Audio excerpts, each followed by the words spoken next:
তোরে দেখলে মনটা আমার খুব কান্দে। তোর বাপ মরে গেল 1 মাস হয়ে গেছে। যে একটা ভালো জীবন সঙ্গী পাইছিল। কাকা, আমি একটা এতিম অসহায় মায়া। এমন কোন ভালো মানুষ আছে যে আমার মতো অসহায় মায়ের বিয়া করবো? আমার কাছে একটা ছেলে আছে। ইমন, ইমন। আসসালামু আলাইকুম। ওয়ালাইকুম আসসালাম। কাকাই কইলো আপনার আব্বা আম্মা কেউ নাই, আমারও কেউ নাই। এক এতিম আর এক এতিমের দুঃখ বুঝবো, এটাই হয়তো আল্লাহ তাআলা চান। মাশাআল্লাহ, এত সুন্দর করে কেউ কথা বলতে পারে তাই এই প্রথমবার শুনলাম। আল্লাহর প্রতি যার এত বিশ্বাস তারে আমার জীবন সঙ্গী করতে কোনো আপত্তি নাই। আমগো একখান টিনের ঘর আছে, আপনি যদি চান তাহলে আমরা সেখানে নতুন জীবন শুরু করতে পারুন। আমার কোনো আপত্তি নাই। আল্লাহ আমার সুন্দর একটা বউ দান করছে, আমাকে নতুন জীবন আল্লাহ তাআলা কবুল করুক। আমিন। আব্বা আসসালামু আলাইকুম। ওয়ালাইকুম সালাম। কেমন আছিস বাবা? আলহামদুলিল্লাহ ভালো। তুই কেমন আছিস তোর দেখেই বুঝতে পারতেছি। নাদিয়ারে তোর আসল পরিচয় দিয়ে দে বাবা। না আব্বা, আমি আর বিলাসী জীবনে ফিরুম না।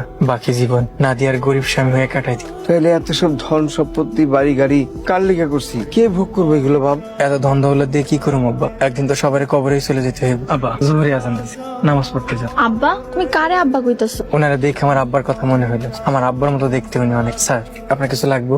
না কিছুই লাগবে না। কিছুই লাগবো না, তাহলে দোকানে আসলো কে? এই যে ঠিকানা জিগাইতেছিল। আল্লাহ, একটা মিথ্যা ডাকতে আমার কতগুলা মিথ্যা কথা কইতে হইতেছে। আল্লাহ তুমি আমার মাফ করে দিও। তুমি খাইবা না? না, পরে খামো। একলা খেলে ভালো লাগতো। তুমি খাইতে থাকো, আমি তোমারে দেখি। তোমার কি মন খারাপ? আব্বার মৃত্যুর এতটা দিন হয়ে গেল, এখনো পর্যন্ত আব্বার খুনি শাস্তি পাইলো। পানি খাও, পানি খাও। তুমি তাড়াতাড়ি খায় নাও, তোমার এক জায়গায় যাও। কই নিয়ে যাবো আমার? থানায়। আরে আপনি কেমন আছেন? আর আপনার এই অবস্থা কেন?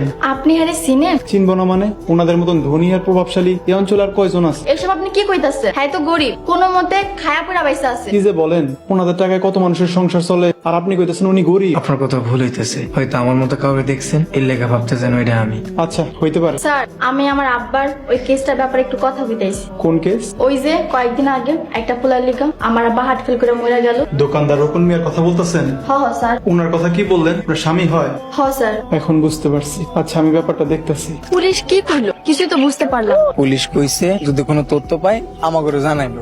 আমি আর পারতেছি না। আর কয়টা দিন ধৈর্য ধরো, আস্তে আস্তে সব ঠিক হয়ে যাবো। নাদিয়া কাকা, আপনি তো সব জানতেন, তারপর আমার সাথে প্রতারণা কেন করলেন? আমি আমার বাপের নিরে বিয়ে করছি। ছি, নাদিয়া ধরবা না তুমি আমারে, একদম ধরবা না। তোমার জন্য আমার চোখের সামনে না দেখি।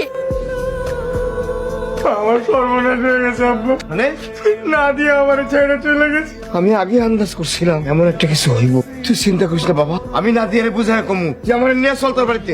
আসো।